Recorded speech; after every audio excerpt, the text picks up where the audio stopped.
안녕하세요.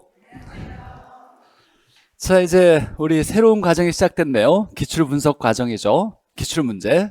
음, 잠깐 우리 이제 강의 계획서 한번 잠깐 좀 볼게요. 강의 계획서 설명 좀 드리면 앞으로 이제 우리 문제는 기출 문제집으로 하고 기출 문제집 이렇게 문제편이 있죠. 기출 문제집 메가랜드를 보면 앞에는 해설편이 있고 그 다음에 뒤에 문제편이 있죠. 이렇게 나눠져 있는데 우리가 이제 수업 중에 가져올 건 문제편 이렇게 그 다음에 해설편은 집에서 혼자 공부할 때 잘 안 풀리거나 이런 거 있으면 해설을 잘 읽어보시면 되고 기출 문제집은 제가 편집했으니까 친절하게 잘 해설을 잘 달아놨으니까 혼자 공부하는데 크게 어렵지 않을 거예요.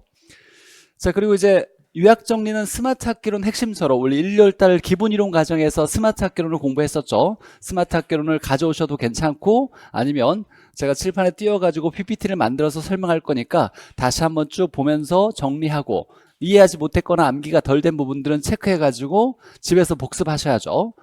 자, 강의 목표는 내용 정리를 요약 정리하고 스마트 학기론으로 진행할 거고 그 다음에 먼저 얘기하면 다음 순환은 예상 문제 풀이 과정이에요. 예상 문제 때는 요약집으로 이론 정리를 할 거니까 그리고 이제 이론서는 핵심 스마트 학기론 핵심서와 요약집 두 개가 있는데 둘 다 거의 내용은 동일해요. 다만 요약집은 좀 더 친절하게 많이 서술돼 있고 이것들을 압축 정리한 간단한 용어 정리로 풀이한 것이 스마트 학기론이에요. 편한 걸로 보셔도 괜찮아요. 어떤 사람은 요약집이 좋다는 사람도 있고 어떤 사람은 간단하게 보기에 스마트 학기론이 좋다는 사람도 있으니까 근데 이제 일부 내용이 빠진 부분들이 요약집에 있는데 스마트 학기론 없는 것도 있을 거예요. 만약에 스마트 학기론으로 공부를 하겠다 그러면 빠진 내용 내가 이건 좀 더 잘 알아야 되겠다 이건 몰라가지고 근데 시험에 왠지 나올 것 같다 그러면 포스트로 붙여가지고 좀 정리하면서 단권화 시키는 작업을 해야 될 거예요. 이론서는 한 권으로 이제 시험장에 가져가야 될 거다라고 생각하면서 자, 기출문제 해설을 통해서 핵심 내용과 연결된 기출문제를 이해하고 우리 이제 국가자격시험은 기본적으로 무조건이에요. 가장 중요한 건 뭐예요? 기출문제예요. 나왔던 게 거의 반복해서 나오니까 우리 이제 최근에 이제 학기론의 기출문제가 조금 난이도가 올라가고 있긴 한데 절대로 변하지 않는 건 60점 커트라인을 생각한다면 60점에 해당되는 문제는 기출문제를 벗어난 적이 단 한 번도 없어요. 기출문제집에 있는 80%만 내 걸로 만들고 이해한다면 무조건 합격이에요. 그런데 중요한 건 아무리 배워도 내 배웠던 실력을 그대로 시험장에서 다 풀어내지 못하는 경우도 있어요. 그래서 예상 문제처럼 기출문제가 변형되어서 조금 문제가 달라져 나와도 충분히 풀어낼 수 있는 문제풀이 연습을 하기 위해서 문제풀이를 계속 진행하는 거예요. 그래서 커리큘럼을 보면 기출문제풀이 과정, 예상 문제풀이 과정, 그다음에 특강도 단원별 모의고사가 있죠. 그 다음에 마지막에는 백선이라고 해서 기출문제와 관련되어 있는 중요한 문제들만 엮은 문제풀이 과정이 이제 앞으로 계속 이어지고 지금까지는 선생님이 주도가 되어서 내용 설명을 많이 했어요. 많이 해줬어요. 열심히. 네, 잘 알아들었길 바라고 이제는 앞으로는 여러분의 시간이에요. 선생님이 아무리 잘 설명해도 여러분 걸로 이제 머릿속에 집어넣는 과정을 해야 돼요. 우리 합격하려면 문제를 잘 풀어야죠. 문제를 잘 풀어 합격해요. 잘 알아들었다라고 합격하지 못해요. 문제를 잘 풀려면 뭐 해야 돼요? 문제를 많이 풀어봐야 돼요. 그래서 내가 눈으로 보고서 문자 해석 능력을 빠른 시간 내에 이해하고서 키워드를 찾아가지고 빠른 시간 내에 정답을 찾아내는 연습을 이제 스스로 하셔야 돼요. 이제 여러분이 하셔야 되고 나는 이제 편하다 앞으로. 자, 중요 지문을 확인하고 이제 가장 중요한 건 중요 지문은 빈출 지문이에요. 자주 출제되었던 지문들은 시험에 계속 반복해서 나오니까 빈출 지문을 확인하고 이해해야 되고 답을 찾는 것보다는 답은 이제 익숙해질 거예요. 우리 유학 과정에서도 핵심 유학 과정에서 기출 문제를 반절 거의 풀었어요. 거의 다. 그래서 우리 수업 중에 기출 문제 풀이 과정에서 3분의 1 이상은 이미 풀었던 문제들이에요. 답이 좀 눈에 보일 수도 있어요. 근데 답을 찾는 게 중요한 게 아니라 한번 답으로 나왔던 게 다시 답으로 나올 확률은 좀 낮아요. 답이 아니었던 지문이 틀리게 나오거나 틀렸던 지문이 옳게 나오는 게 주로 나오고 사실 우리가 잘 봐야 될 건 틀리게 나왔던 지문이 다르게 나올 가능성이 높으니까 틀리게 나왔던 지문을 좀 더 중요하게 생각하면서 문제를 풀어봐야 돼요. 답 찾는 것보다 모든 지문을 해석하는 데 초점이 맞춰져 있어야 된다. 자, 계산 문제가 있는데 계산 특강도 6월 2일 날 좀 예정되어 있죠. 근데 이제 기출문제 풀이 과정에서는 모든 계산 문제, 여기 기출문제집에 있는 모든 계산 문제를 풀어드리진 못하고 대표 유형과 반복되는 유형은 제가 좀 하나 뺄 거예요. 대표 유형과 응용 문제, 가장 어려운 응용 문제도 몇 문제 좀 뺄 수도 있으니까 스스로 풀어보시고, 계산 문제는 다시 얘기했지만 내가 한번 풀어서 답이 나왔다라고 해서 시험장에서 풀 수 있는 건 아니에요. 시간이 많이 걸릴 수도 있고 위험 요소도 분명히 있다 그랬어요. 정신없이 집중해서 풀어봤더니 7분 걸렸다. 답은 나왔다. 망하는 거예요. 그렇게 풀면 안 되는 거니까 내가 계속 이 문제의 유형은 풀어야 되겠다라고 생각되고 자신 있다 그러면 반복 연습해서 조금만 변형되어도 자신 있게 풀어낼 수 있게 준비해야 되는 게 중요한 거고, 한번 풀었다가 중요한 게 아니라 반복 연습하는 게 중요해요. 그래서 계속 얘기할 때 학교는 시간마다 시간 한 10분 정도 투자해서 10문제 정도를 계속 반복해서 풀어보는 거예요. 풀었던 거 또 풀고 또 풀고 또 풀고, 보자마자 눈으로 식이 머릿속에 쭉 나오면서 몇 개 단어 적고 계산기 탁탁 눌러가지고 30초 내에 딱딱 풀어낼 수 있는 그런 유형을 준비해야 돼요. 꾸준하게 반복하는 게 중요하다.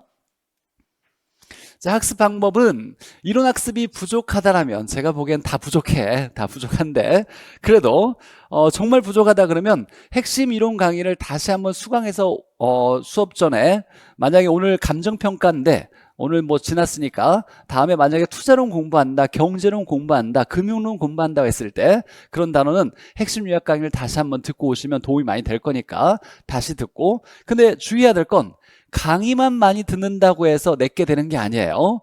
강의는 이해가 안 됐을 때 듣는 거고, 강의를 들었는데 이해가 됐다면 더 이상 강의 보는 것이 아니라 스스로 읽어야 돼요. 읽고서 내가 해석을 해야 되고, 그 다음에 읽은 다음에 해야 될 건 문제풀이 과정이에요. 그래서 모든 과정의 공부는 사실 수업을 듣는 건 이해하기 위해서요. 이 단어가 무슨 뜻이고 이런 내용이 이렇게 전개되어 있어서 이렇게 연결되어서 전체가 해석되어진다라는 걸 강의를 듣고 이해하고, 그 다음에 해야 될 건 여러분이 복습하고 스스로 문제풀이를 해야 돼요. 이게 가장 중요해요. 이게 여러분 머릿속에 집어넣는 과정이니까 스스로 풀어야 돼요. 그리고 반복해야 돼. 한 번 풀었다고 해서 머릿속에 다 오랫동안 기억 남는 건 아니니까 반복해서 이제 시험장에서 딱 정확히 내 걸로 실력으로 발휘할 수 있도록 이 과정은 모든 과목에 다 똑같이 적용될 거예요. 그래서 수업만 10번 들었다, 안다, 다 안다, 이건 착각이에요.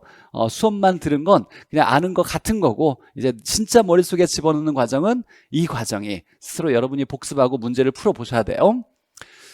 자, 그리고 또 전에 이제 스마트 학교론을 정독하고 온 다음에 수업에 참여하시면 도움이 많이 될 거고, 문제를 스스로 풀어보지 않아도 괜찮아요. 예습 같은 거는 딱 어려운 단원의 강의를 듣거나 스마트 학교론을 정독해 오시면 충분하다라는 거. 학교론은 이해 과정이 좀 많이 필요하다 보니까 수업만 잘 집중해서 듣고, 중요한 건 복습에 좀 집중하셔야 돼요. 문제풀이와 복습에. 그러니까 기출문제는 최소 2번 이상은 무조건 보셔야 돼요. 3번 봐도 되고 4번 봐도 되고, 많이 볼수록 합격과 가까워진다라는 거. 그리고 항상 가장 중요한 단원이 있어요. 감정평가를 잡는 사람이 합격을 얻을 수 있다, 이런 생각 꼭 하면서, 감정평가는 알고 모름에 따라서 답이 그냥 탁 나오거나 모르거나 딱 결정되니까 시간도 많이 투자되지 않아요. 감정평가 열심히 공부하시고, 이제 암기 코드를 완벽하게 암기하셔야 돼요. 저랑 같이 공부했으니까 암기 코드가 있을 거예요. 그래서 매 단원마다 딱 나오는 암기 코드 20개도 안 돼.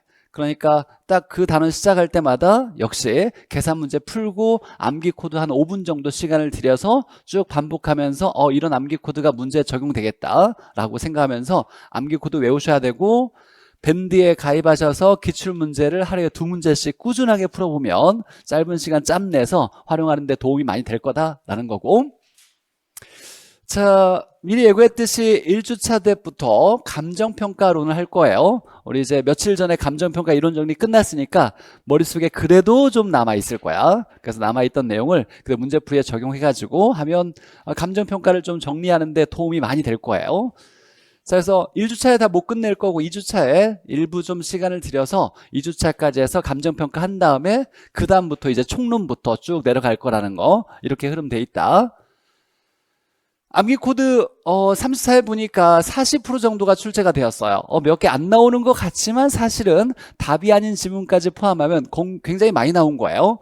이 암기 코드는 딱 보자마자 맞다 틀리다가 딱 결정될 거니까 시간을 단축하는데 굉장히 도움이 많이 될 거고, 답을 찾는 데 있어서 직관적으로 딱 보자마자 우리 5초 컷이라고 하는 게 답이 되는 경우도 많이 있으니까 암기 코드 꼭 암기하시고, 암기 코드 영상을 제가 찍어서 유튜브에 올려져 있어요. 그래서 짬 날 때마다 유튜브에 암기 코드, 황재원 암기 코드 딱 쳐가지고 어디 갈 때 차에서 듣고 다니거나 아니면 정말 공부하기 싫을 때는 암기 코드라 틀어놓고 들으면 도움이 많이 될 거니까.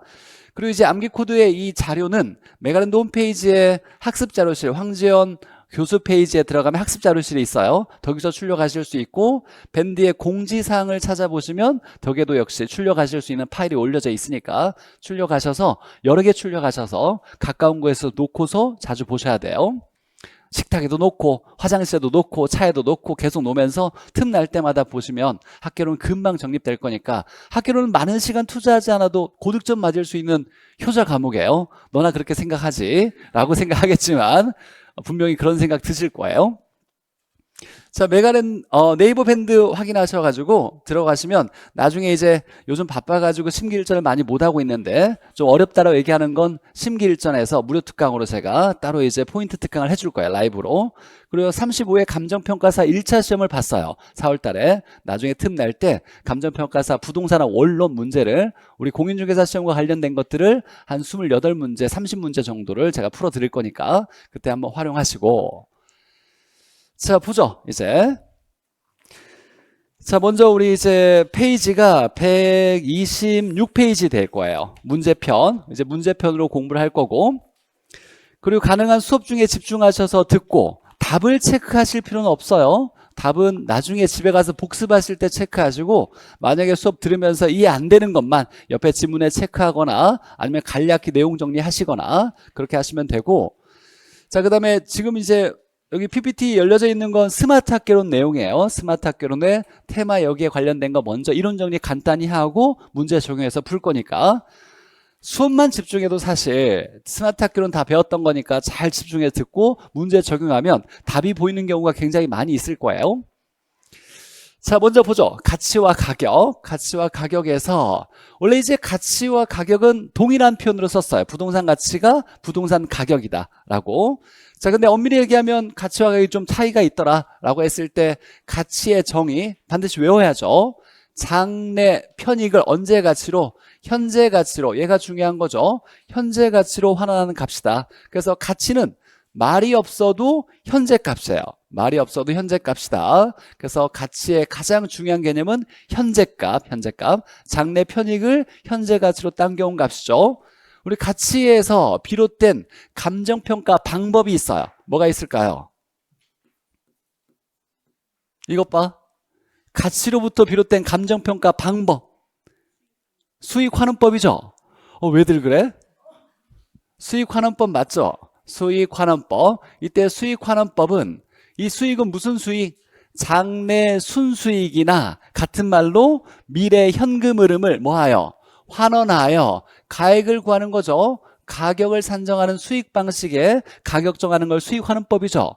여기 보니까 장래 편익, 이 편익은 금전 비금전 모두 포함하지만 사실 중요한 건 금전적인 요소가 중요하죠. 그러니까 장래 수익을 현재 가치로 환원해서 가격을 구하는 방법이 수익환원법이에요. 그러면 이제 가격 원칙에서 가치를 잘 평가하려면 장래 돈 번 게 중요한 게 아니라 미래 돈 벌 걸 잘 예측을 잘해야 되겠죠. 그래서 무슨 원칙과 관련돼 있다?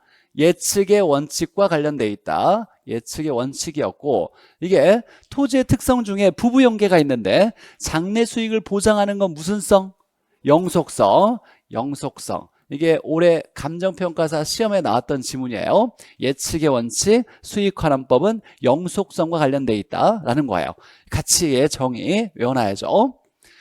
자, 가치는 한 시점에 여러 개고 주관적일 수도 있다. 가장 주관적인 건 사용가치죠. 예를 들면 유학집 같은 거 시장에 팔면 10,000원도 못 받는데 나는 여기에 유학집에 잘 정리해가지고 시험 볼 때까지 야 100만 원 줘도 안 팔 거야 라고 생각하면서 부여되는, 즉 특정 용도로 부여되는 주관적 가치를 사용가치. 투자가치도 주관적이죠. 이 부동산 있는 사람마다, 투자자마다 이 부동산의 투자 가치가 다르게 평가될 거예요. 시장에선 10억인데 A라는 사람이 이 부동산을 볼 때 야 20억의 투자 가치가 있잖아. 그러면 투자를 한다 안 한다? 여보세요. 우리 며칠 전에 배웠어. 투자 가치와 시장 가치 중에 투자 가치가 크대. 투자할 만한 가치가 크대. 그럼 투자를 한다. 이런 거였죠. 우리가 지금까지 배웠던 투자 판단, 의사결정을 생각해보죠. 기대 수익률과 요구 수익률 중에 누가 크면? 기대가 크면 투자를 한다. 일단 기본적으로 요구는 작아야 뭔가 일이 벌어진다 그랬어요. 기대가 크면 투자를 한다. 수년가는 0보다 크면 투자하고, 수익성 지수는 1보다 크면 투자하고, 내부 수익률은 내부적으로 계산된 기대 수익률의 일종이니까 요구보다 크면 투자한다. 회수기간법은 회수기간이 짧아야 좋은 거죠. 그러니까 투자한의 회수기간이 목표 회수기간보다 짧으면 투자한다. 이익률은 커야 좋죠. 그러면 투자한의 이익률은 목표 이익률보다 어때야? 커야 투자한다. 마지막에 하나가 투자 가치와 시장 가치 중에 투자 가치가 커야 투자를 한다. 이게 투자에 대한 의사결정을 다 배웠어요. 정리가 돼 있어야 되고. 자, 가격은 어디서 만들어진다? 시장에서 만들어지는 거죠. 시장의 수요 공급에 의해서 거래가 일어날 거예요. 거래가 일어나면 거래된 금액, 지불된 금액을 가격이라 한다. 된이니까 무슨 값? 과거값. 거래라는 사건이 하나 일어나야 가격이 등장하는 거예요. 과거값이고, 실제 일어났으니까 객관적이고 한 시점에 한 개 존재하는 거고. 자, 기초는 가치가 기초인 거예요. 그래서 가치가 뭘 결정한다? 가격을 결정한다. 부동산 가치가 높으면 가격도 이후에 높게 거래가 될 거다라고 얘기하는 거고, 자, 부동산 가치가 상승하면 부동산 가격도 올라갈 거다. 자, 그런데 부동산은 유동성이 작은 자산이라 그랬어요. 현금화가 어렵죠. 그럼 짧은 시간에 시장 가치는 10억인데 실제 거래된 금액은 10억이 아니라 9억에 거래될 수 있다 그랬어요. 현금하면서 손해볼 수 있죠. 무슨 위험?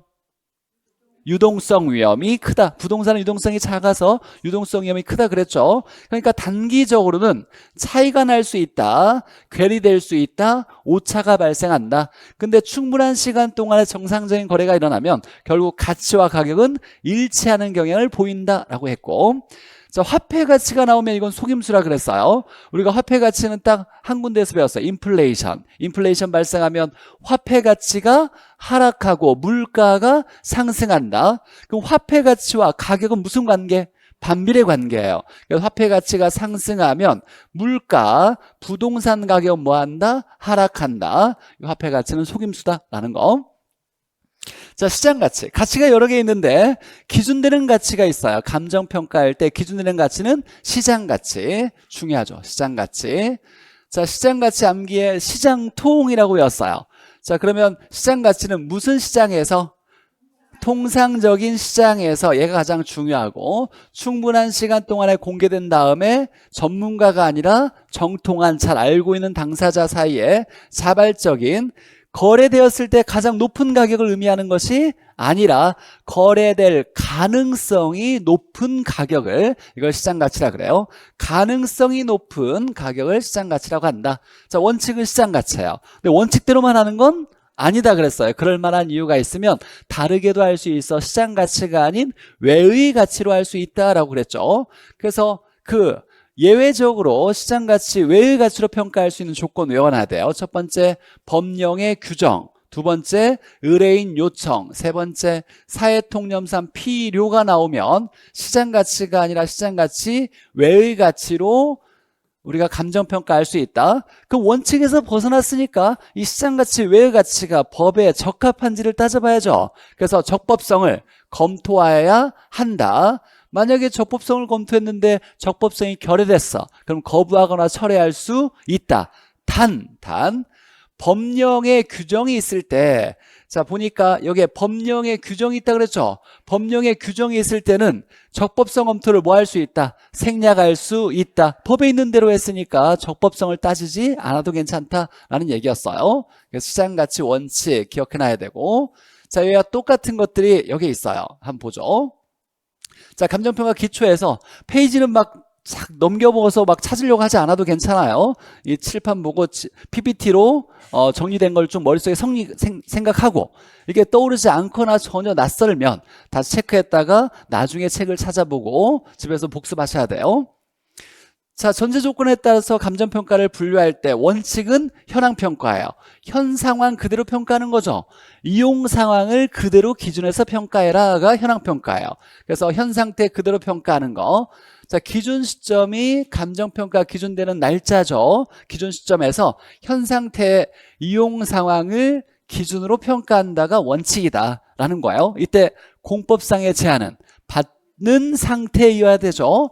공법상 제한 나오면 무조건 받는 상태 돼야 돼요. 우리나라 토지 중에 공법상의 제한을 받지 않는 토지는 없다, 이렇게 전제했듯이. 자, 이걸 현황평가예요. 그러나 원칙대로만 원래 있는 그대로 평가하는 건 아니다. 그럴 만한 이유가 있으면 실제와 다르게 평가할 수 있죠. 그래서 이때 그럴 만한 이유가 법령의 규정, 의뢰인 요청, 사회통념상 필요가 나오면 실제와 다르게 뭐 할 수 있다? 조건을 붙여서 평가할 수 있다. 조건부 평가라 그래요. 그래서 그럴 만한 이유가 있으면 실제 있는 그대로가 아니라 다르게 조건을 붙여서 평가할 수 있다. 그러면 이 조건에 적법성을 검토해야 한다. 적법성이 결여되면 거부할 수 있다. 단 법령의 규정이 있어서 이대로 할 때는 법에 있는 대로 했으니까 적법성 검토를 생략할 수 있다. 이렇게 나온 거죠. 자, 그 다음에 이제 물건별 평가할 때 원래 원칙은 개별 평가예요. 여러 물건이 있을 때 각각 개별로 평가하는 게 원칙이에요. 개별 평가. 토지일 때는 필지별로 평가하는 게 개별 평가예요. 자, 그런데 그럴 만한 이유가 있으면 다르게도 괜찮아. 원칙대로만 하는 거 아니죠. 이때 그럴 만한 이유는 각각 규정해 놨어요. 이렇게 각각 이럴 때는 이렇게도 괜찮아 라고 얘기하면서 일체로 거래되거나 불가분의 관계에 있으면 뭐 할 수 있다? 일괄하여 평가할 수 있다. 예를 들면 일체로 거래되는 것이 뭐가 있었냐면 복합부동산이라는 게 있었어요. 복합부동산. 우리 총론에서 토지와 건물은 각각 부동산으로 인정되는 객체인데 부동산 활동을 할 때 일체로 거래되는 경우가 많아서 토지, 건물을 합쳐서 뭐라고 한다? 복합부동산. 일체로 거래되니까 이 복합부동산을 평가할 때는 무슨 평가? 일괄평가. 이런 것도 있었어요. 용도상 불가분 관계에 있는 토지가 있었죠. 두 필지 이상의 용도상, 이용 방법상 떨어지지 못하는 관계의 토지를 뭐라고 한다? 일단지라 그러죠. 일단지를 그러면 평가할 때도 무슨 평가? 일괄평가 해야 돼요. 이게 감정평가사 시험에 나왔던 거죠. 일단지는 일괄평가한다 라는 거예요. 일단지는 두 필지 이상을 얘기하는 거죠. 한 필지 토지가 일단지가 될 수는 없어요. 여러 필지의 덩어리를 일단지, 불가분 관계에 있는 여러 필지의 덩어리를 일단지를 한다. 자, 구분평가는 가치를 달리할 때는 구분해서 평가한다. 일부분 평가라고 외웠어요. 일부도 평가할 수 있다. 그럴 만한 이유가 있으면 여기에 합리적 이유나 특수한 사정이 있을 때는 일부도 평가할 수 있다. 부분평가. 이렇게 배웠고, 다시 돌아와서 자, 그 다음에 이제 가치 형성 요인에서 가장 중요한 건 얘가 좀 중요한데 감정평가 규칙의 용어에서 자, 가치를 다르게 형성하는 예요. 다르게. 그래서 형에 뭐 있다? 일지계에 있죠. 가치를 다르게 하는데 어떤 가치를 다르게 형성하는 요인이냐가 중요한 거예요. 시장 가치만 영향 미치는 건 아니죠. 투자 가치도 영향 미치고 사용 가치도 영향 미치고 과세 가치, 장부 가치 다 영향 미쳐요. 그러니까 이렇게 얘기했던 건 모두 다 경제적 가치를 얘기하는 거예요. 가장 중요한 단어는 경제적 가치에 영향을 미치는 일지계라고 외워놔야 돼요. 경제적 가치에 영향을 미치는 일지계. 자, 형 일지계가 발의 이상효유라고 외웠죠. 이상효유가 복합적으로 유기적으로 작동해서 가치가 만들어지고 가치가 가격을 결정하더라. 얘는 단계는 뭐 될 수 있다? 오차나 괴리될 수 있다라고 했었고 얘가 기초이자 근본이니까 얘가 커지면 가격도 높아진다라는 얘기를 배웠던 거였어요.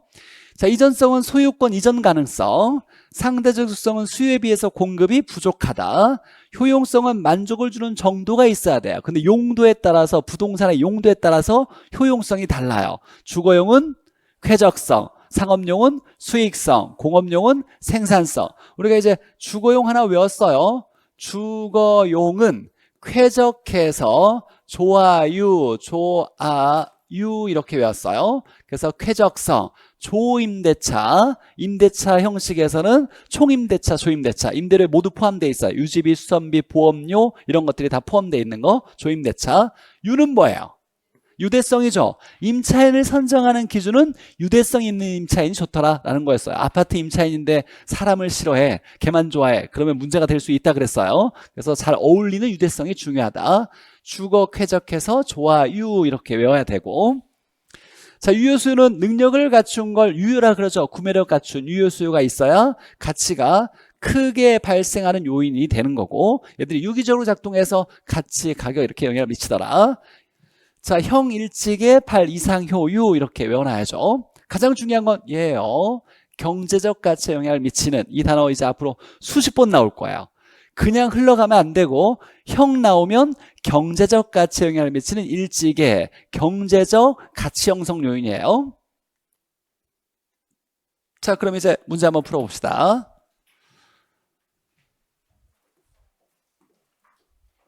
자, 126페이지 문제편이에요. 문제편. 여기 뒤에 있는 문제편을 가지고 문제 풀 거고, 자, 그리고 반복되는 지문 같은 건 제가 간단히 넘어갈 거고, 문제 풀면서 키워드를 제가 동그라미 쳐줄 거예요.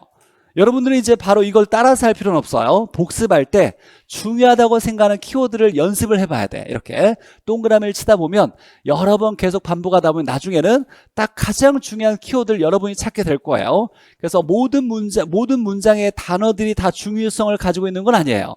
이 문장에서 가장 답을 결정하는 키워드가 뭔지 동그라미를 치면서 읽어나는 연습해야 돼요. 어떤 분들은 다 동그라미를 쳐. 이러지 말고 가장 적게 2개, 3개 동그라미 쳐가지고 맞다 틀리다가 결정될 수 있도록 이제 키워드를 찾는 연습을 해야 돼요. 자, 봅시다. 자, 가격과 가치에 대한 설명으로 틀린 거. 그리고 이제 기출문제를 보면 학교는 좀 두껍죠? 아닌가? 왜 그랬냐라고 하지 말고 기출문제는 많이 볼수록 좋아요. 빈출을 보는 것이 사실 많이 중요하긴 하지만 빈출만 가지고서는 사실 완벽하게 합격하기는 어려우니까, 우리 1년 공부했는데 좀 어렵게 나오면 떨어지고 쉽게 나오면 붙고 이럴 수는 없잖아요. 그래서 1년 동안에 어떻게 나오든 안정적으로 합격하기 위해서 제가 조금 욕심내서 문제 수를 좀 많이 넣었으니까 이해해 주시고 다 풀어줘야 돼요. 자, 틀린 거 보죠. 가격은 시장에서 형성되는 거니까 교환의 대가로서 매수인이 지불한 금액이다. 맞죠? 시장에서 지불한, 거래된 금액이다. 맞고.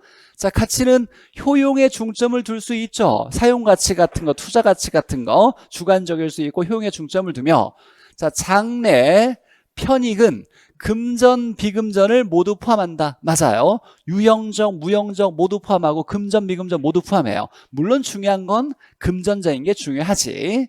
자, 세 번째, 가격은 현재 값이지만, 맞아요, 틀려요? 틀리죠? 가격은 거래된 금액이니까 과거값이라고 나와야 되고, 얘가 중요하죠. 가치는 장래 편익을 언제 가치로?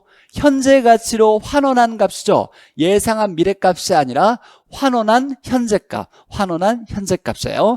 장래 편익을 환원한 현재값이다. 이렇게 나와야죠. 3번 딱 체크하고, 이런 지문이 확실하게 내가 틀렸다 그러면 다음 읽어야 돼, 안 읽어야 돼요? 안 읽어야 돼요. 문제 풀 때는, 우리 이제 연습할 때는, 복습할 때는 계속 다 해야 되겠지만 모의고사나 본시험에서는 넘어가고 모든 문제 다 푼 다음에 답안지 마킹할 때 조심스러우면 나머지 지문 읽는 걸로 이렇게 연습하셔야 돼요. 자, 가치는 주관적 판단이 반영된 것으로 개인에 따라 차이가 발생할 수 있다. 사용가치 같은 거 다 사람마다 다르고 투자가치도 투자자마다 다 다르니까. 자, 가치는 한 시점에서 여러 개고 가격은 하나다. 이렇게 나왔죠. 답은 어렵지 않고. 자, 19에 나왔던 거 보죠. 가치이론에서 가치와 가격에 대한 설명 중 틀린 거. 가치는 주관적 수상적인 개념이고 가격은 시장을 통해서 화폐로 구현된 객관적 구체적 개념이다. 맞죠? 가치가 시장에서 거래를 통해서 물건과 화폐가 교환을 하면서 가격으로 드러나는 거예요. 실제 일어난 건 객관적이고 정확히 몇 억, 몇 천, 몇만 원 이렇게 몇 억, 몇만, 몇천 원 이렇게 딱 나올 거니까 구체적이다 이렇게 얘기할 수 있고. 자, 가치가 상승하면 가격도 상승하고 이 말은 뭐가 뭐를 결정한다? 가치가 가격을 결정한다. 가치가 기초이자 근본이다. 가치가 하락하면 가격도 하락한다. 자, 수요 공급 변동에 따라 단기적으로 가치와 가격은 일치하게 되고 맞아요? 틀려요? 틀려요. 단기적으로 가치와 가격은 오차가 발생할 수 있다. 괴리될 수 있다. 이렇게 나와야 되고 장기적으로 가격 가치는 일치하는 경향을 보인다. 이렇게 나와야죠. 3번이 틀렸고. 자, 가치는 평가 목적에 따라서 일정 시점에 여러 개 존재하고 가격은 지불된 금액이므로 거래된 금액이므로 시점에서 하나만 존재한다. 맞죠?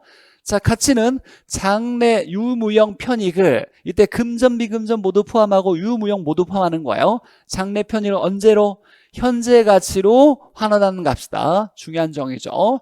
가치로부터 비롯된 감정평가 방법 뭐다?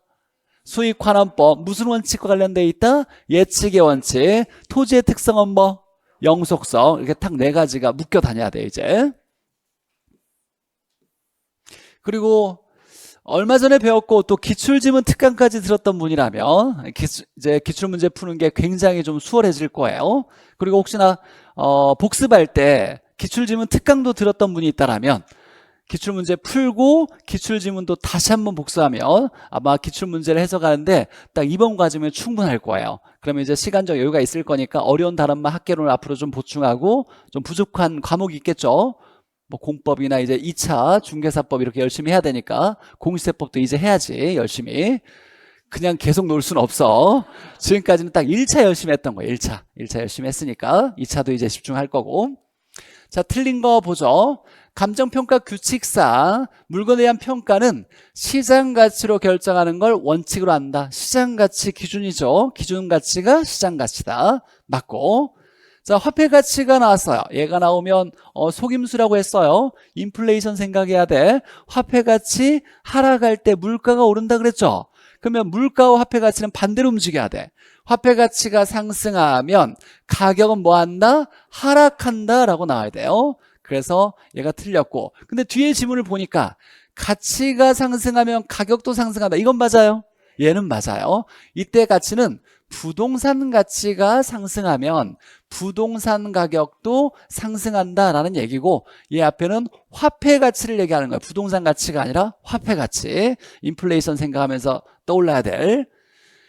자, 가격의 기초는 가치이고 기초는 가치이고 가치가 화폐를 매개로 표현된 것이다. 맞고. 자, 부동산 가격은 수요가 감소하더라도 즉각적으로 하락하지 않는 하방 경직성의 특성이 있다. 맞아요. 부동산 가격은 수요가 감소할 때 즉각적으로 하락하지 않는데 수요가 감소했대요. 그래도 부동산 가격은 쉽게 떨어지지 않는 이런 특성도 가지고 있어요. 부동산은 쉽게 없어져요?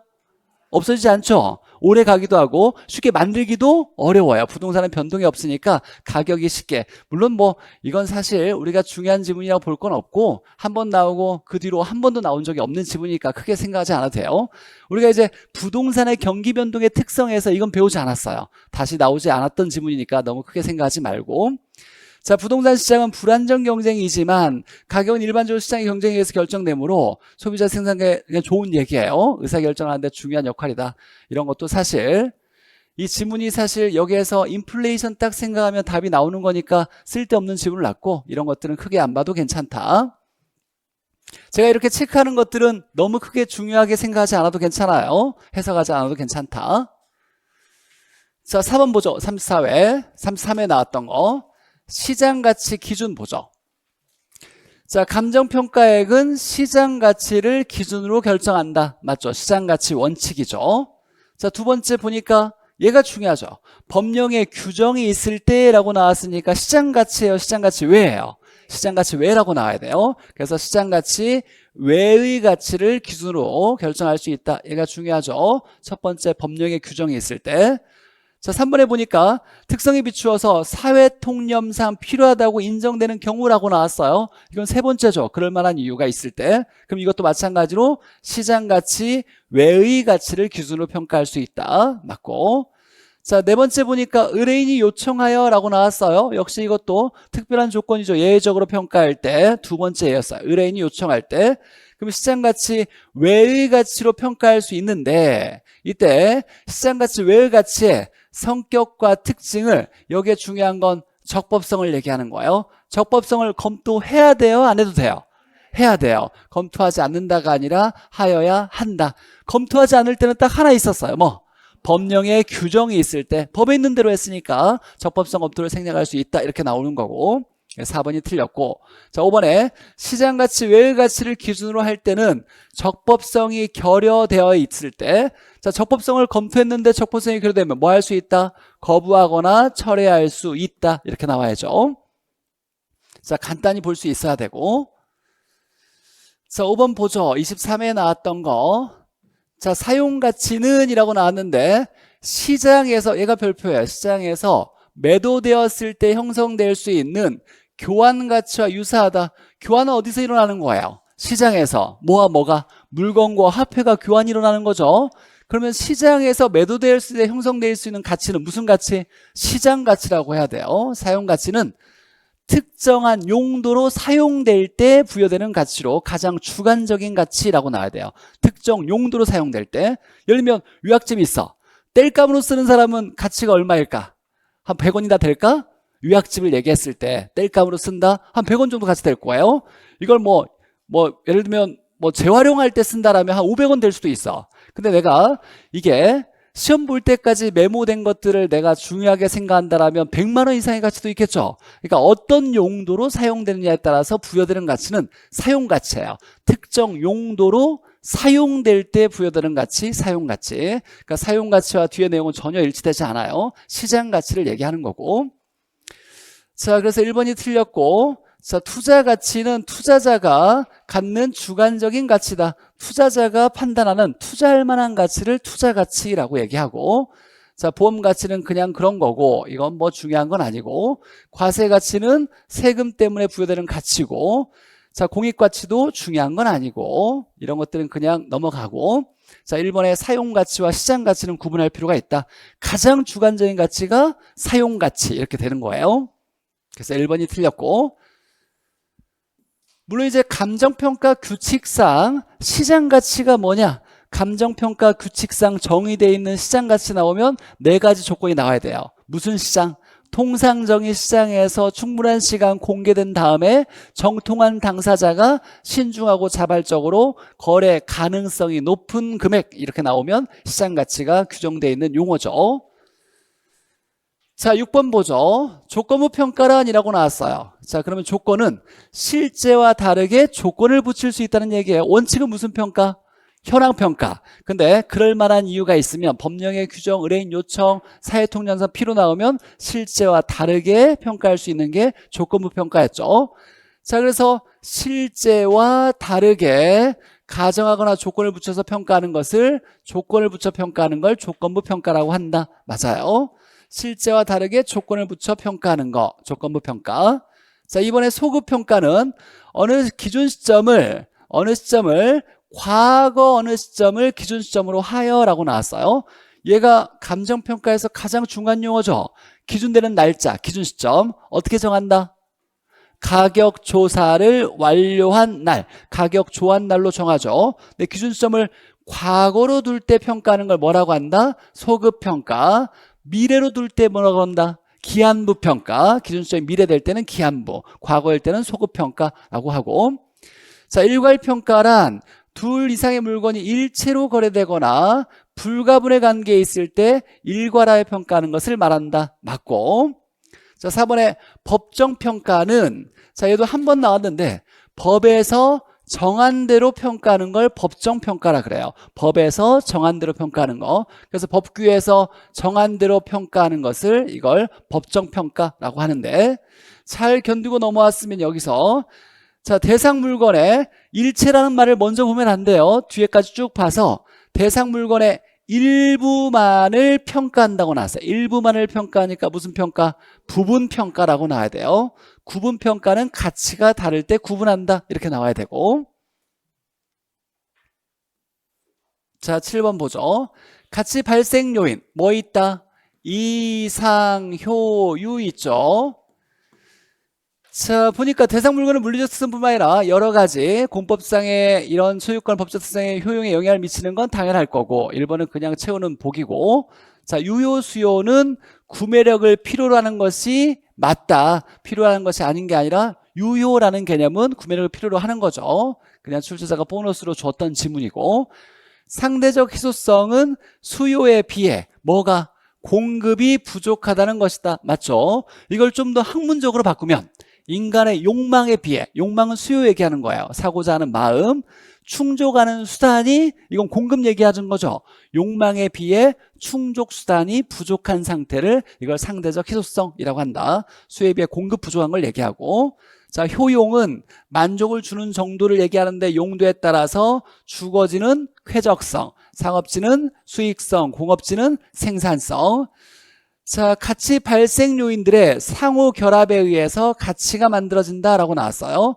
그러니까 상호 결합은 하나만 있어도 되는 것이 아니라 여러 개가 유기적으로 작동해서 가치가 만들어진다는 거지, 하나만에 의해서 만들어지는 건 아니다라는 거예요. 상호 결합은 유기적 작용을 통해서라는 말과 똑같아요. 자, 8번 보죠. 넘어가서 발생 요인 이상 효유 얘기하는 거죠. 이상 효유. 자, 효용은 만족을 주는 정도니까 인간의 욕구를 만족시켜 줄 수 있는 정도, 능력을 말한다. 만족시켜 주는 정도를 말한다. 자, 이번에 상대적 희소성은 욕망에 비해, 욕망이 뭐예요? 수요죠, 수요. 사고자 하는 마음, 수요에 비해서 충족 수단이 뭐다? 공급을 얘기하는 거예요. 그래서 충족 수단이 한정되어 있어서 부족한 상태를 말한다. 그래서 충족 수단이 부족하다, 공급이 부족하다라고 얘기하는 거고, 수요에 비해 공급이 부족하다. 이걸 공급에 비해 수요가 부족하다고 하면 안 돼요. 이거 하나 주의해야 되고. 자, 발생 요인인 여기에 보니까 이 빼고 상효유라고 하는 경우도 있어요. 학자에 따라서 상효유, 이렇게 하나만 있어도 만들어지는 것이 아니라 이 여러 개가 유기적으로 작동해야 된다, 상호작용해야 된다, 이렇게 나와야지 하나에 의해서 만들어지는 건 아니다. 3번이 틀렸고, 양도 가능성은 가치 발생 요인에 포함하는 경우도 있죠. 그래서 이상효유라고 보는 학자들도 있더라. 자, 얘는 이전성은, 이건 경제적 측면의 개념이에요, 법률적 측면의 개념이에요? 이전성은 소유권 이전 가능성이죠. 소유권이니까 얘는 법률적 측면을 얘기하는 거예요. 법률적 측면의 개념이 이전성이다. 감정평가사 시험에 나왔던 지문이고. 자, 누가 누구에게 영향을 미치냐면 형이 발에게 영향을 미친다죠. 형 일찍의 발 이상 효유, 이렇게 외웠으니까 형이 발에게 영향을 미친다. 이렇게 보면 문제가 너무 쉽죠? 안 쉬워? 쉽죠? 근데 여러분이 다시 풀어보면 느낌이 좀 달라져요. 제가 푸는 것과 여러분이 스스로 푸는 건 좀 느낌이 다를 수 있으니까 스스로 풀어볼 때 똑같은 느낌이 날 정도로 여러분이 복습 연습하셔야 돼요. 자, 가격 원칙 보죠. 가격 원칙.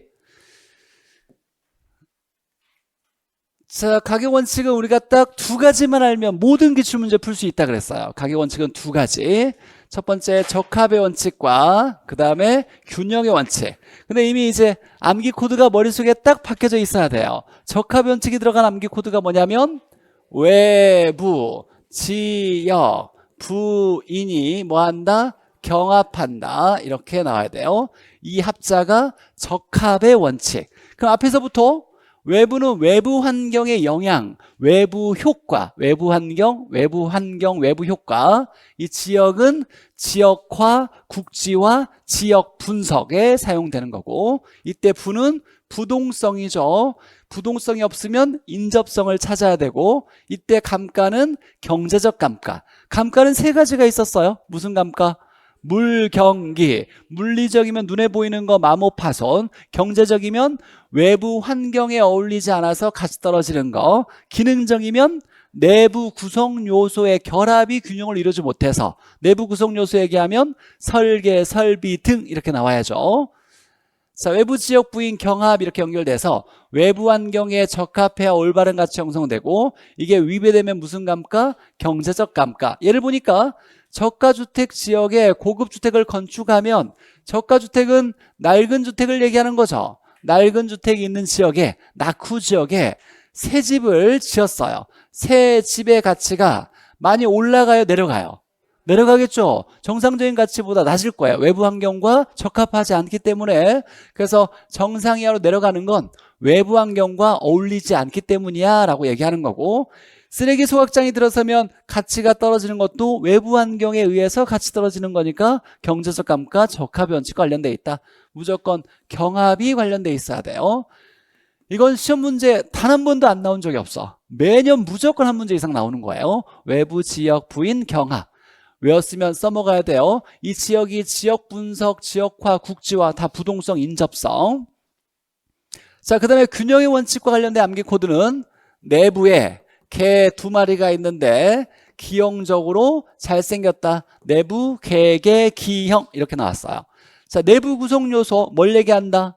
설계, 설비 등을 얘기하고, 개별 분석, 개별성, 기능적 감가, 균형의 원칙을 얘기하는 거죠. 기형과 관련돼야 돼요.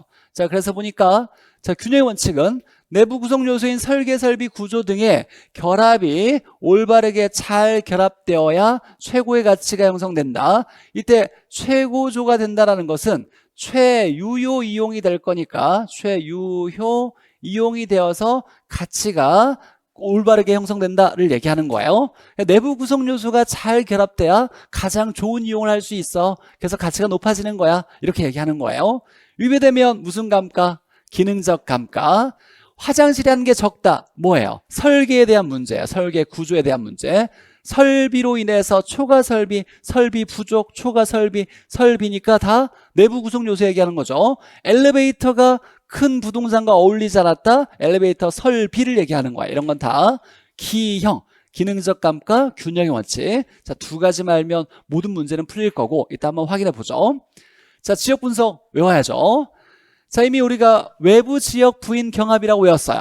자, 외부 환경과의 적합성을 따져보는 거. 외부 지역 분석, 부동성, 인접성, 경합 이렇게 외부 지역 부인 경합. 여기에 내부 구성 요소, 내부 개개 기형이라고 이렇게, 그래서 지역 분석과 개별 분석 이렇게 암기가 돼 있고, 여기에다가 우리가 이제 분석을 할 때는, 자, 지역 분석은 생략할 수 있어요, 없어요? 생략할 수 있어요, 없어요? 없어요. 무조건 감정평가할 때는 얘와 얘는 무조건 해야 돼. 우리가 잠깐 전에 배웠던 거 한번 머릿속에 떠올려 보죠. 거래 사례 비교법에서 우리 사례를 비교하죠. 대상 부동산이 속한 지역은 무슨 지역? 인근 지역. 근데 내가 사례를 인근 지역에서 데려왔어. 근데 인근 지역에 있는 건 지역 요인을 공유한다 그러죠. 그럼 거래 사례 비교법에서 사례 가격에다가 사시 지계면의 요인들을 정상화시킨다 그랬어요. 이때 지가 지역 요인 비교잖아요. 지역 요인을 비교해야 되는데, 만약에 사례를 인근 지역에서 데려왔어. 그럼 대상 부동산도 인근에 있고 사례도 인근에서 왔으니까 지역 요인 똑같을 거 아니에요. 지역 요인 비교할 필요가 없다. 이때 말하는 건 지역 요인을 비교할 필요가 없다라고 해야지, 지역 분석을 생략한다라는 말은 틀린 얘기예요. 지역 분석은 생략할 수가 없어요. 무조건 해야 돼. 이때 먼저 하는 건 넓게 보는 거죠. 그래서 지역 분석이 선행이고, 그 다음에 나중에 개별 분석이 후행 분석이다. 자, 얘는 지역을 분석해요. 대상 지역을 분석하고, 얘는 대상 부동산을 분석하는 거예요. 자, 그러니까 지역이니까 전체적, 거시적, 광역적. 대상 부동산을 보니까 부분적, 미시적, 국지적 이렇게 표현을 쓸 수 있어요. 자, 이때 지역이 되는 것이 3가지의 용어를 알고 있어야 돼요. 무슨 지역? 인근 지역, 인근 지역, 그 다음에 유사 지역. 이 두 개를 합쳐서 뭐라고 한다? 동일 수급권. 이 단어를 알고 있어야 되고. 자, 이때 두 가지씩 판정하고, 이때 먼저 선행이니까 여기에 판정한 결과를 바탕으로 여기서 분석이 이루어지는 거예요. 자, 그래서 먼저 두 개 암기할 때 지표수라고 외웠어. 지표수. 표준적 사용과 일반적 이용을 얘기하는 거예요. 가격 정도를 판정해서 이걸 기초로 하여, 얘가 선행이니까 얻어진 두 개를 기초로 하여 개별 분석에서 마지막으로 대상 부동산의 구체화가 일어나는데, 이때 최유효이용과 구체적 가격을 결정한다. 지표수죠. 그러니까 암기 코드만 외워도 다 풀 수 있어요. 외부 지역 부인 경합, 내부 개개 기형, 지표수. 이렇게 딱 정리하고 무조건 맞아야죠. 이때 이제 인근 지역, 유사 지역, 동일 수급권 얘기할 때, 자, 인근 지역을 정의할 때 대상 부동산이 속한 지역으로서 형 중에 뭐를 공유한다? 지역률을 공유한다. 얘가 중요하죠. 개별 요인은 공유될 수 있어요, 없어요? 없어요. 그러니까 개별 요인이 공유한다 그러면 무조건 틀린 거야. 무슨 성? 개별성에 의해서 개별 요인은 절대로 공유될 수가 없어요. 일반 요인은 언급하지 않는다 그랬어요. 우리나라에 있는 부동산만 보니까. 그래서 형 중에 지역 요인을 공유하는 거. 이 지문이 앞으로 수십 번 나올 건데 딱 보자마자 틀리게 나오면 무조건 땡큐라고 해야 돼요. 자, 유사 지역은 속하지 아니한 지역으로 인근 지역과 유사한 지역을 유사 지역이라 한다라고 했고, 자, 동일 수급권. 자, 감정평가는 동일 수급권을 벗어날 수가 없어요. 무조건 동일 수급권 내에서 일어나야 되는데, 자, 동일 수급권의 가장 중요한 건 이거예요. 인근 지역과 유사 지역을 포함한다. 자, 그런데 올해 처음으로 감정평가사 시험에서 다른 걸 하나 소개냈어. 자, 동일 수급권은 감정평가하는 부동산, 대상 부동산과 유사하거나 서로 관련이 있는 부동산이 존재하는 영역으로 라는 의미예요. 이때 유사하다는 말을 무슨 관계? 대체 경쟁 관계라고 한다. 얘를 처음으로 소개냈으니까 우리 시험에 다시 또 나올 수 있어요. 대체 경쟁 관계는 유사한 관계예요. 의미하는 말을 좀 풀어 쓰자면 유사해야 대체 관계예요. 맞아요. 유사한 관계가 경쟁하는 거예요. 그래서 대체 경쟁 관계, 유사한 부동산이나 영향을 미치는 부동산이 존재하는 영역으로 라는 의미예요. 그래서 얘도 이제 하나 잘 기억해 놓고 문제 한번 보죠. 자, 9번 보죠. 이제 이건 보너스죠, 사실. 자, 가격 원칙을 순서대로 써라. 적합과 균형만 알면 다 푼다 그랬어요. 한번 풀려주는지 보죠. 천정 높이 뭘 얘기하는 거예요? 설계 구조 얘기하는 거예요. 자, 냉난방비라고 나왔어. 이건 설비를 얘기하는 거예요. 그럼 무슨 원칙? 균형의 원칙. 내부 구성 요소 얘기하는 거죠. 그러면 기형과 관련돼야 돼. 내부 개개 기형. 그러니까 균형의 원칙. 답은 얘밖에 없네요. 1번 땡큐 이렇게 해야 되고. 자, 두 번째 보니까 후보는 어렵게 보이려고 쓴 거예요. 후보란 말 써도 되고 안 써도 되고, 중요한 건 지역 분석 얘기하는 거예요. 지역 분석하면 지표수, 뭘 판정할 수 있다? 두 가지. 표준적 사용과 가격 수준이죠. 그래서 지역 분석을 통해서 표준적 사용을 확정했다라고 나왔어요. 그럼 지역 분석 나오면 뭐가 나와야 돼요? 외부 지역 부인 경합, 합자가 나와야죠. 적합의 원칙 이렇게 나와야 되고. 몇 개만 더 풀고 쉬어요.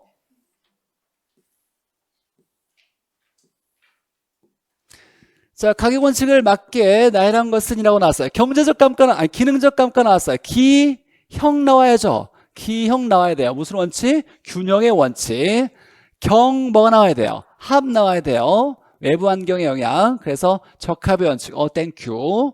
자, 그 다음에 기준 시점이 필요한 거. 기준되는 날짜죠. 자, 가치는 항상 일정해요. 끊임없이 변해요.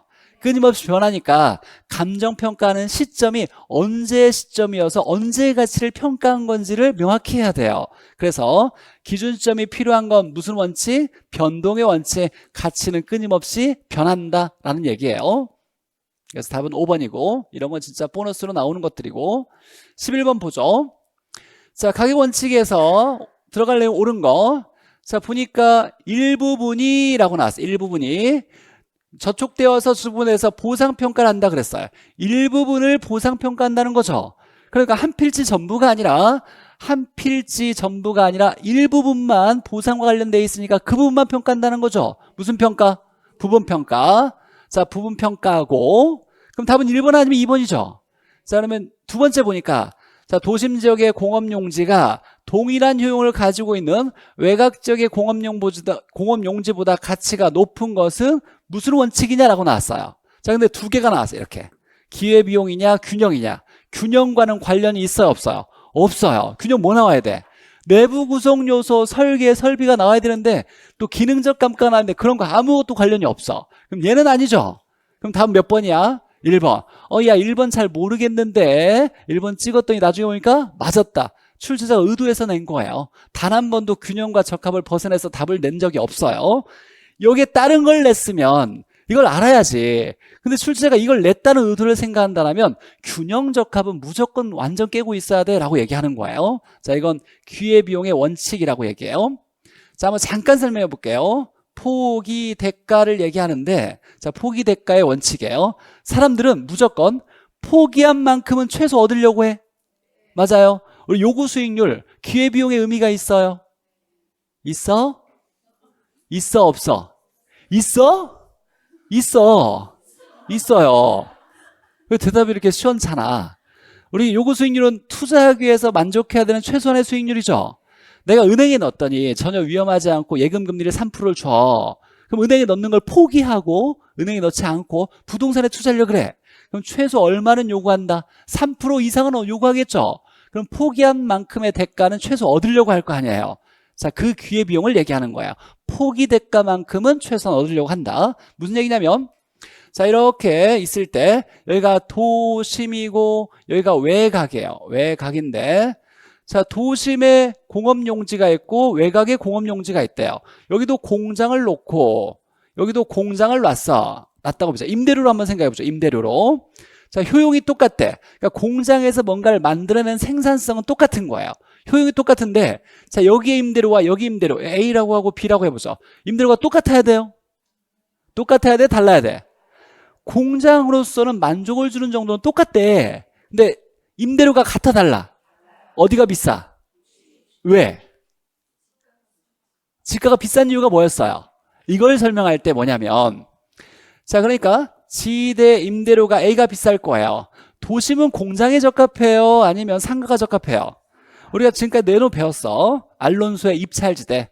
단일 도심 토지에서 외곽으로 갔을 때 토지의 이용은 상업용, 주거용, 공업용이죠. 그렇죠? 그럼 여기는 뭐가 적합해요? 원래 상가가 적합해. 그러니까 상가로 만약에 임대를 내주면 임대를 500만 원 받아요. 자, 근데 여기에 공장이 100만 원을 받는데 효용이 똑같대. 그럼 여기서 100만 원 받을까? 500만 원 받으려고 할까? 500만 원 받으려고 해요. 상가를 하면 500만 원 받는데 상가를 안 하고 공장 했다고 해서 100만 원을 받을 이유가 없다라는 거예요. 싫으면 하지 마. 다른 데로 가. 라고 얘기할 수 있다는 거예요. 그러니까 포기한 만큼은 최소 얻으려고 하더라라는 거에 기회비용의 원칙을 얘기하는 거예요. 상가에 적합한 도심에 공장을 놨다고 해서 얘와 똑같은 공장에 100만 원 받는 것이 아니라 상가했을 때 받는 500만 원 최소 받으려고 하더라라는 게 기회비용의 원칙을 얘기하는 거예요. 근데 알아야 돼? 몰라도 돼? 몰라도 돼. 다시 나올 건 없고 혹시나 이게 한번 답으로 나왔으니까 혹시나 한번 얘가 답과 관련되어서 나온다라면 여기 지문에 포기 대가라는 의미가 들어가 있으면 기회비용을 찍으면 돼. 포기 대가라는 의미가 들어가 있으면 뭘 포기한 만큼 얻으려고 한다. 포기한 만큼을 대체하려고 한다. 포기라는 말이 들어가면 기회비용을 찍어도 된다. 근데 우리 시험은 다 봤듯이 균형 아니면 적합만 알면 풀었어요. 다른 문제 보죠. 자, 23에 나왔던 12번 보죠. 그리고 앞으로 이제 기출 문제 풀이 버튼은 딱 시간을 정해서 딱 2시에 딱 끝날 거야. 네. 더 늦게까지 하지 않을 거예요.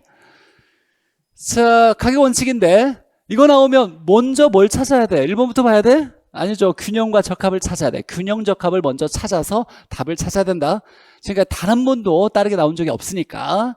자, 그래서 일단 가격 원칙을 보니까 가격 원칙은 가격이 어떻게 형성되고 형성되는지 그 법칙성을 찾아내는 기준을 마련하려고 하는 것을 가격 원칙이라 한다. 그냥 가격 원칙에 대해서 설명한 거고, 쭉쭉쭉 보니까 얘가 균형의 원칙이라고 나왔네요. 그럼 균형 원칙을 보니까, 자, 문장이 가장 어렵게 나왔던 지문 중에 하나예요.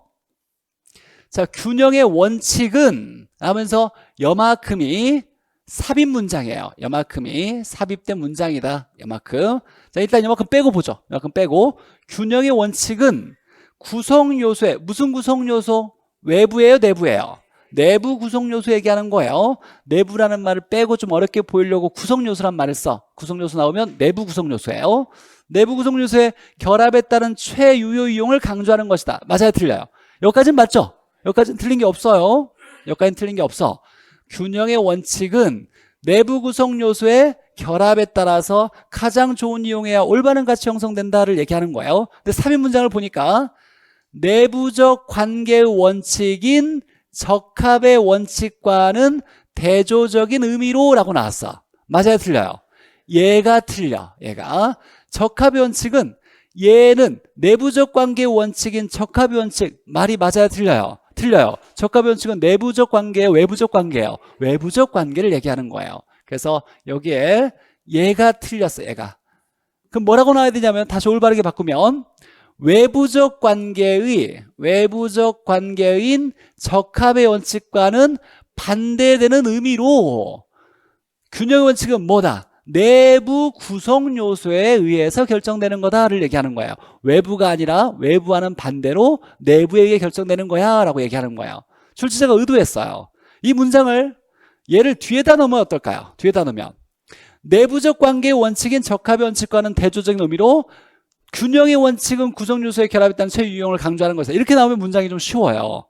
근데 이걸 삽입 문장으로 넣어가지고 좀 어렵게 냈으니까 좀 유심히 잘 보고, 우리 공인중개사 수준의 문장은 아닌데 사실 어렵게 냈어요. 중요한 건 내부적 관계 원칙은 얘를 수식하는 거예요. 근데 이 연결이 틀렸다. 적합의 원칙은 뭐다? 외부적 관계 원칙이다 라고 해석해야 돼요. 그래서 문장을 보면 균형의 원칙은 외부적 관계인 적합의 원칙과 반대로 내부적 관계가 중요시되는 내부 구성 요소의 결합에 의한 것이야 라고 얘기하는 거예요. 그래서 3번이 틀렸다. 모르면 뭘 찍어야 돼? 균형과 적합 둘 중에 하나를 찍어야 돼요. 모르면 다른 거 찍으면 안 되고. 자, 나머지 대체 원칙은 대체재를 얘기할 때 대체재는 가격이 비슷하다는 거예요. 따로 놀지 않는다. 이유가 하나가 비싸면 소비자는 어떤 걸 사? 싼 걸 사. 그럼 싼 것도 비싸지네. 결국 두 개는 뭐하다? 비슷하다라는 거죠. 그래서 가격은 그 재화의 가격은 서로 관련되어 이루어진다. 대체재의 가격은 서로 비슷하다라는 거예요. 왜 그러냐? 유용성이 동일할 때는 싼 걸, 가장 싼 걸 선택하기 때문에 대체재는 가격이 비슷해지는 거야 라고 얘기하는 거고. 자, 기여의 원칙은 기여도에 의해서 결정한다. 구성 요소의 기여도에 의해서 결정된다가 기여의 원칙이고, 변동성의 원칙은 일정한 게 아니라 가치는 끊임없이 변한다를 얘기하는 거죠. 자, 형성 요인이 달라지는 것으로 가치도 계속 변동하는 것을 강조하는 거다. 변한다를 얘기하는 거예요. 자, 26회에 나왔던 13번 보죠. 자, 최유효 이용 원칙은, 최유효 이용은 가장 좋은 이용을 얘기하는 거예요. 근데 법에 벗어나면 돼, 안 돼? 안 돼요. 가장 중요한 것이 합법적인 이용 중에 최고의 이용을 얘기할 때, 이걸 최고 최선의 이용을 얘기할 때 최유효 이용이라 그래요. 많이 중요한 건 아니고, 가격 원칙 중에 가장 기준이 되는 상위 원칙 중에 하나예요. 가장 좋은 이용하려면 법에서 벗어나면 안 되고 합법적인 상태에서 최선의 이용을 해야 된다라는 원칙이고. 자, 근데 이제 무조건 우리 볼 때는 균형과 적합을 먼저 봐야 되겠죠. 균형을 보니까 균형의 원칙은 구성 요소, 무슨 구성 요소? 내부 구성 요소, 내부 계계 기형과 관련되어 있는 거죠. 결합에 대한 내용으로 균형을 이루지 못할 때는 원가법을 적용할 때 경제적 감가로 처리한다. 맞아요, 틀려요? 틀려죠. 기형 나와야죠. 기능적 감가라고 나와야 돼요. 자, 여기서 보니까 감가를 처리한다라는 건 감가 수정을 얘기하는 거예요. 감가 수정. 감가 수정은 무슨 법에서만 있다? 원가법에만 있어요. 우리 가격 정하는 거 한번 머릿속에 떠올려 봐요. 가격 정하는 거. 원가 방식에서는 원가법, 비교 방식에서는 거래사례 비교법, 공시지가 기준법, 수익 방식은 수익 환원법. 이제 머릿속에 꿰고 있어야 돼. 원가법은 제조달 원가를 뭐하여? 감가 수정하여 가격 구하는 거. 거래사례 비교법은 사례에다가 사시지계면 하는 거고, 공시지가 기준법은 표준지 공시가에 시지계 기타, 수익환원법은 장래 수익을 환원해서 가격 구하는 거죠. 그래서 장래 순수익을 뭘로 나눠서? 환원이율로 나누어서 가격을 구하는 거 수익환원법. 그러니까 감가수정은 원가법에서 나오는 거예요. 이때 감가수정에서 감가 요인은 물리적 감가, 경제적 감가, 기능적 감가 이렇게 있고, 감가 수정하는 방법은 5가지가 있더라. 어떻게? 정, 율, 상, 관찰, 분해 이렇게 관찰, 분해 5가지가 있더라. 정액법은 일정한 금액식 감가, 정률법은 일정한 비율로 감가, 상환기금법은 이자를 고려하고 관찰해서 분해해서 감가액 정하는 거죠. 이때 3개는 내용연수에 의해서 결정된다. 그래서 내용연수법이라고 했어요. 이렇게 지금 얘기하는 건 다 이제 머릿속에 암기하려고 노력해야 돼요. 얘가 내용연수법. 감정평가는 딱 암기하면 그게 답이라 그랬어요. 자, 그래서 균형의 원칙은 기형돼야 되니까 땡큐하고 안 읽고 넘어가야죠, 이제. 자, 3번에 보니까 적합의 원칙은 인근 환경은 외부 환경 얘기하는 거죠. 외부 환경 얘기하는 거고, 대체 원칙은 설명했고. 자, 변동의 원칙은 변한다. 끊임없이 변하는데 우리가 미래를 좀 더 보려면 미래로 변할 건데 미래 예측이 중요한 거야 라고 했어요. 예측의 원칙과 변동의 원칙은 현재보다 언제? 장래가 중요하다. 장래 변화 가능성, 변화는 변동, 장래는 예측을 얘기하는 거예요. 그래서 예측의 변화 가능성을 고려해서 뭐의 토대가 된다? 수익환원법의 토대가 된다. 얘가 중요한 거예요. 그래서 예측의 원칙이 나오면 무슨 법과 관련된다? 수익환원법과 관련된다라는 거. 장래 수익을 땡겨와서 가격 정하는 거니까. 쉬었다가 지역 분석, 개별 분석 보죠.